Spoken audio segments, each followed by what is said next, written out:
왜 무서워하느냐라는 제목으로 하나님의 말씀을 함께 나누도록 하겠습니다. 혹시 여러분들이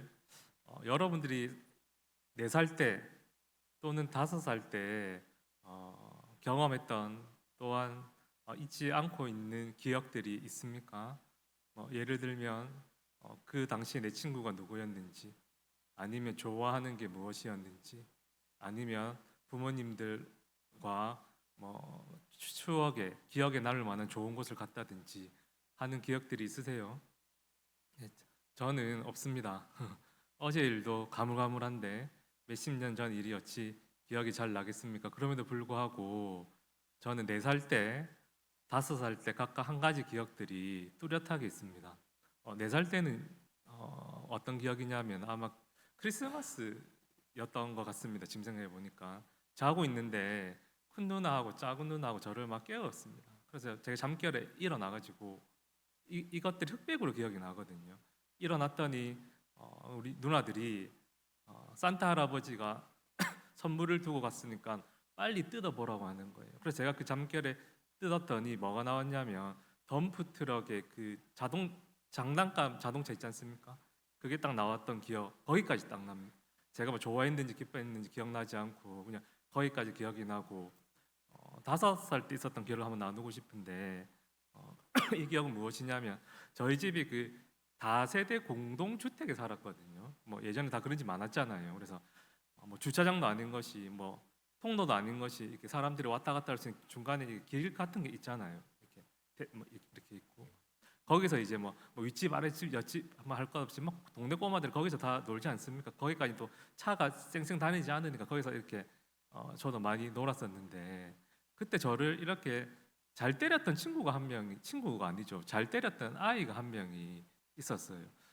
제 기억에 그 아이가 저를 한두 번 때린 게 아니고 저를 발로 조금만 기분 안 좋으면 저를 발로 찼고 저는 맞으면 울면서 집으로 들어갔던 기억이 아직도 납니다. 어느 날이었어, 어느 날. 또 그 친구가 저를 발로 찼습니다.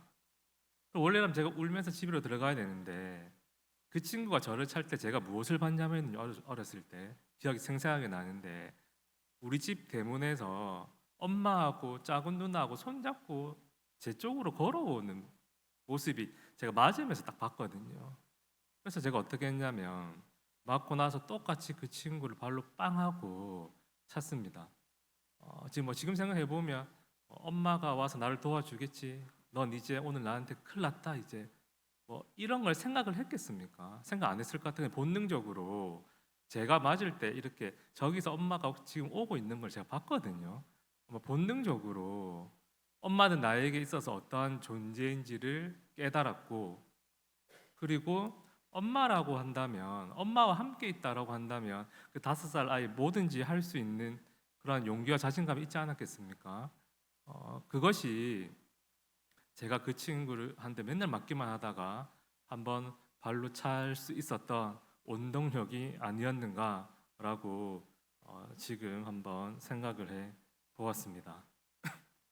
오늘 본문 말씀 여러분들 너무나 잘 아는 말씀입니다. 오늘 본문을 보니 이 두려움에 혼비백산하는 이 제자들의 모습이 나오지 않습니까? 오늘 이 제자들의 이 모습을 통해서 무엇이 그들을 혼비백산하게 만들었는지 한번 살펴보고 이 사건을 통해서 오늘 하나님이 나에게 그리고 우리에게 주시는 말씀이 무엇인지 한번 살펴보도록 하겠습니다. 먼저 여러분 35절에 보면 이렇게 말씀하고 있습니다. 날이 저물 때에 예수님께서 제자들에게 뭐라고 말씀하셨냐면 우리가 저편으로 건너가자 이렇게 말씀하셨습니다. 여기서 저편은요 어디를 이야기하냐면 갈릴리 바로 갈릴리 바다 저편을 이야기하는 거예요. 한마디로 갈릴리 건너편을 이야기하는 겁니다. 당시에 이 갈릴리 바다를 중심으로 그 주위에 많은 그 마을들이 있었습니다. 그러므로 지금 예수님께서 갈릴리 건너편으로 가자라고 하는 말은 이제 이곳에서의 사역을 정리하고 날이 저물었으니 다른 마을로 가서 복음을 전하자라는 이야기입니다. 이에 36절에 예수님의 제자들이 어떻게 했냐면 예수님을 배에 계신 그대로 모시고 갈릴리 건너편 바다로 출발을 했습니다. 우리들 여기서 한번 주목할 부분이 있는데 그것이 무엇이냐면 36절에 보면 예수님이 육지에 계신 것이 아니라 배 위에 계셨다라고 하는 거예요. 여러분 그 날이 저물었다는 것은 이제 그날 하루의 사역이 마쳤다는 뜻 아닙니까? 4장 1절부터 오늘 본문이 나오기 전까지 34절은 어떤 이야기냐면 예수님께서 하나님 나라가 어떠한 곳인지를 네 가지 비유를 통해서 가르치셨습니다. 큰 무리들을 향해서. 그런데 이 큰 무리들에게 이 하나님의 말씀을 가르칠 때에 육지에 서서 가르치신 것이 아니라 이 큰 무리는 육지에 있고 예수님은 육지에서 조금 떨어진 그 배 위에서 하나님 나라가 어떠한 곳인지를 비유로 말씀했다라고 하는 거예요. 자, 그러면 왜 우리들이 예수님이 지금 배 위에서 이 말씀을 하고 있는지 이것을 주목해야 되는 이유는 무엇이냐면 예수님이 지금 배 위에서 하나님 나라를 가르친 이 사실을 통해서 이 제자들의 형편을 알 수 있기 때문입니다. 자, 그러면 왜 예수님께서 육지에서 말씀을 가르치지 않고 배 위에서 육지에서 조금 떨어진 곳 충분히 들을 수 있는 그 육지에서 예수님의 목소리를 들을 수 있는 곳에서 배 위에서 말씀을 전하셨냐면 우리 한 장 뒤로 보시면 마가복음 3장 7절부터 10절 한번 보도록 하겠습니다. 마가복음 7장에 보면 예수님께서 이렇게 말씀하십니다. 제자들과 함께 바다로 물러가시니 갈릴리에서 큰 무리가 따르며 이렇게 이야기하고 있습니다. 예수님이 이 당시에 그 슈퍼스타였습니다. 예수님이 가는 곳마다 많은 사람들이 몰려들었습니다. 왜냐하면 1, 2장을 읽어보시면 예수님께서는 가는 곳마다 병자를 고치시고 그리고 귀신 들린 사람을 낫게 해주시고 또 무엇보다 하나님 나라의 말씀을 가르치실 때에 서기관과 같지 않고 권위 있는 자와 같이 이 큰 무리들에게 큰 감화와 감동을 줬기 때문입니다. 그래서 여러분 2장 읽어보시면 예수님이 가는 곳마다 온 예수님이 계신 집 앞에 온 마을의 주민들이 다 이렇게 기다렸다라고 이야기를 하고 있습니다. 오늘 본문에서도 마찬가지입니다. 예수님께서 갈릴리 바다로 딱 왔는데 큰 무리가 따랐습니다. 심지어 이 사람들이 어디에서부터 왔냐면 여러분 8절에 보시면 유대와 예루살렘뿐만이 아니라 이 예수님의 이 소원이 이두메와 요단강 건너편과 또 두로와 시돈 근처에까지 예수님이 하신 일들이 소문이 나가지고 이방 사람들마저도 예수님이 있는 그곳에 모였다라고 하는 거예요. 여러분 사람들이 많이 모였다라고 한다면 뒤에 있는 사람들은 좀 더 가까이에서 예수님을 뵙고자 하지 않았겠습니까? 그래서 서로 앞으로 가려고 사람들을 밀고 또 예수님 가까이에 있는 사람들은 예수님 몸에 손이라도 이렇게 닿이고 싶어서 예수님을 애워쌌던 거예요. 그래서 예수님께서 이러한 무리 때문에 제대로 된 사역을 하지 못하자 9절에서 이렇게 이야기를 하고 있습니다. 예수께서 무리가 애워싸 미는 것을 피하기 위하여 작은 배를 대기하도록 제자들에게 명하셨으니 왜냐하면은요 10절에서 많은 사람을 고치셨으므로 병으로 고생하는 자들이 예수를 만지려고 해가지고 막 예수를 만지려고 하고 또 예수님을 에워싸 밀어가지고 사역에 이렇게 방해가 되니까 배를 육지에서 조금 떨어뜨린 다음 이 바다 때문에 사람들이 못 건너올 거 아닙니까? 그래서 이제 배를 좀 띄워가지고 예수님께서 그곳에서 사역을 하셨다라고 하는 거예요. 오늘 본문 다시 한번 돌아보면 오늘도 마찬가지입니다. 예수님께서 배에 오르고 육지에서 떨어진 상황에서 말씀을 전했다라고 하는 것은 무엇을 이야기하냐면 제자들이 어떤 상황을 이야기해 주냐면요. 제자들은 그 누구보다 아주 가까이에서 친밀하게 예수님의 크신 능력과 크신 권세를 경험했다라고 하는 거예요. 예수님은 다른 어떠한 사람들보다, 예수님의 제자들은 예수님 바로 옆에서 큰 기적을 경험하였고 보았고, 예수님의 권위 있는 그 말씀을 바로 생동감 있게 들었다라고 하는 거예요. 이것이 바로 제자들의 형편과 상황입니다. 이러한 제자들이 이제 예수님을 모시고 갈릴리 건너편으로 지금 배를 타고 가고 있는 거예요. 그러한 과정 가운데 37절을 보십시오. 광풍이 일어났습니다. 갈릴리 바닷가에서. 이 광풍이 얼마나 셌든지 물결이 배에 부딪혀서 물이 배 안으로 다 들어왔어요. 배가 잠길 지경이 되었습니다. 여러분 잘 아시다시피 예수님의 제자들 가운데 갈릴리 어부들이 있지 않습니까? 사실 갈릴리에서 광풍이 일어나는 거 흔한 현상입니다. 충분히 제자들 가운데 갈릴리 어부가 있었기 때문에 이 광풍을 이겨낼 수 있는 힘과 지혜가 있었습니다. 그런데 이번 광풍은 달랐습니다. 갈릴리에서 잔뼈가 굵은 이 어부라고 할지라도 이 광풍 앞에 그들이 이러다 죽을 수도 있겠구나라는 위기를 느끼게 되었습니다. 아니, 그 죽음이 눈앞에 현실로 다가왔습니다. 그래서 어떻게 합니까? 38절에 보니까 이 제자들이 예수님을 찾은 거예요. 아니, 예수님 어디 계신가? 아픈 사람 고쳐주고 귀신 들린 사람 낫게 해주면서, 지금 우리는 자신들의 제자인데 우리가 지금 죽을 지경에 놓였는데 지금 예수님은 어디서 무엇하고 계신가? 찾아보니까 배 뒤편에서 주무시고 계셨습니다. 그래서 예수님께 나아가서 예수님을 막 깨우면서, 우리가 죽게 되었는데 우리를 왜 돌보지 않습니까? 라고 이렇게 원망하고 불평을 했습니다. 그래서 예수님께서 잠에서 깨어나셔서 바다와 바람을 꾸짖으시며 잠잠하라 라고 명령하시니 바다가 잔잔해졌고 바람이 멈추었습니다. 그러면서 예수님께서 제자들에게 뭐라고 말씀하시냐면 40절을 통해 이렇게 말씀하고 있는데, 우리 40절 말씀 함께 읽겠습니다. 시작.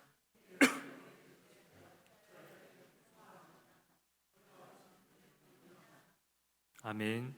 예수님께서 책망을 하시는 거예요. 자기에게 원망하고 불평하는 제자들에게 뭐라고 책망하냐면, 어찌 너희가 믿음이 없어가지고 이렇게 무서워하고 두려워하느냐라고 이렇게 책망을 합니다. 이 책망은 무엇입니까? 이 말인 거예요. 너희들은 아직도 내가 누군지 모르냐? 너희들 내가 수많은 사람들의 병을 고치고 수많은 귀신 들린 사람을 고쳐주는 것 보지 못했느냐? 그것을 통해서 내가 생명의 주관자라는 사실을 너희들은 아직도 모르겠느냐? 내가 중풍병자에게 중풍병을 고칠 뿐만이 아니라 그에게 죄를 사하는 그 권세를 내가 베풀지 않았느냐? 그리고 내가 하나님의 말씀을 전할 때에 권위 있는 자와 같이 감동하지 않았느냐? 이 일을 통해 가지고 너희들 누구보다 더 가까이에서 이 일을 보고 듣고 경험했음에도 불구하고 아직도 내가 하나님의 아들이라는 사실을 너희들은 알지 못하느냐? 지금 그 예수님이 너희와 함께 있는데 무엇이 너희를 두렵게 하고 무엇이 너희를 무섭게 하느냐? 너희는 그렇게 나에 대한 믿음이 없느냐? 내가 아직도 어떠한 자인지 모르겠느냐? 라고 예수님께서 책망하셨습니다. 제자들은 이 두려움 앞에서 예수님이 누구신지 그리고 어떠한 분인지 깨닫지도 못하고 또 믿지도 못하고 그 두려움에 잠식당하여서 불평과 원망을 쏟아낼 뿐입니다. 우리들의 모습은 어떠합니까? 여러분들은 예수님이 어떠한 분이신지 잘 알고 계십니까? 예수님이 어떠한 능력을 행하셨고 그리고 어떤 권세와 능력을 가지고 계시는지 깨닫고 계십니까? 그리고 그 깨달은 대로 그 예수님을 믿으면서 살아가십니까? 혹시 제자들처럼 큰 위기 앞에서 그리고 제발 이 상황만큼은 내가 맞닥뜨리지 않았으면 좋겠다라고 하는 그 상황과 형편 앞에 제자들과 같이 혼비백산하며 두려워하고 있지는 않으십니까? 불평하고 원망하고 있지는 않으십니까? 우리들이 이 두려움 앞에서 해야 되는 것은 무엇이냐면요. 바로 예수님이 나에게 있어서 어떠한 분이신지 그리고 나에게 어떠한 능력과 권세를 보여주셨는지를 우리는 먼저 기억해야 합니다. 그리고 그것을 기억함으로 인하여서 어떠한 상황과 형편 속에서도 나에게 은혜와 긍휼을 베푸시는 그 예수님을 온전히 신뢰해야 합니다. 이것이 두려움을 이기고 우리들이 승리할 수 있는 유일한 방법입니다. 그런데 중요한 것은 무엇이냐면 이러한 믿음은요 저절로 가질 수 있는 것이 아닙니다. 일주일에 한 번 교회에 오고 잠시 내가 일주일간 삶 속에서 예수님 몇 번 기억하는 것을 통해서 이러한 믿음을 가질 수도 이러한 큰 믿음이 우리 안에 자라날 수도 없습니다.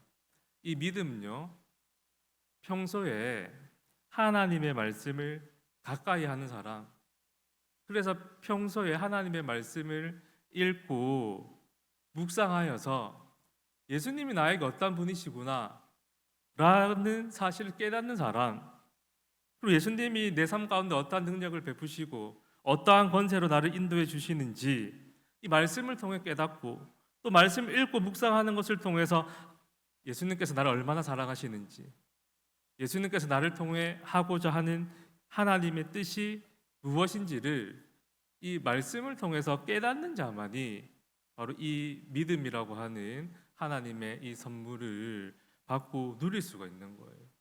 그리고 말씀을 읽고 묵상하는 것, 사실은 이것은요 우리들이 가지고 있는 힘으로는 내가 말씀을 읽고 깨달았다라고 해가지고 우리의 삶 속에서 구현해낼 수가 없습니다. 우리들이 말씀을 읽고 깨달은 대로 살아가기 위해서는요 반드시 기도라는 이 통로를 통해서만이 말씀을 우리들의 삶 속에서 구해낼 수 있는 거예요.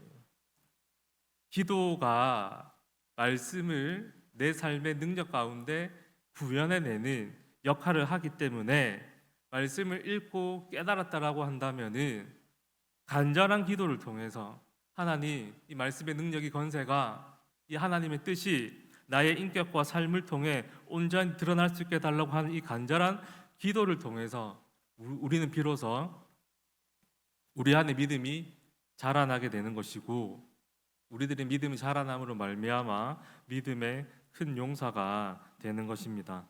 말씀을 정리하도록 하겠습니다. 두려움 앞에 예수님을 온전히 신뢰합시다. 이것을 위해서 날마다 말씀을 읽고 묵상하고 그리고 그 깨달은 말씀대로 살아갈 수 있게 해달라고 기도합시다. 요한 1서 5장 4절에 보면 이렇게 말씀하고 있습니다. 세상을 이기는 승리는 이것이니 우리의 믿음이니라 라고 말씀하고 계신데 우리들이 일주일 동안 한 번도 말씀 읽지 않고 일주일 동안 한 번도 기도하지 않고 나는 믿음으로 이 두려움을 이겨낼 수 있습니다라고 말할 수가 있겠습니까, 여러분? 이 시간 우리 삶을 돌아보며 하나님 내일부터 다시 말씀과 기도가 회복될 수 있도록 도와주십시오라고 이 시간 결단할 수 있는 우리가 되기를 원하며 말씀과 기도로 우리들의 믿음의 창을 더욱 날카롭게 하여 어떤 상황 속에서도 주눅들지 않고 두려워하지 않고 믿음으로 승리할 수 있는 우리의 가정과 교회가 되기를 간절히 바랍니다.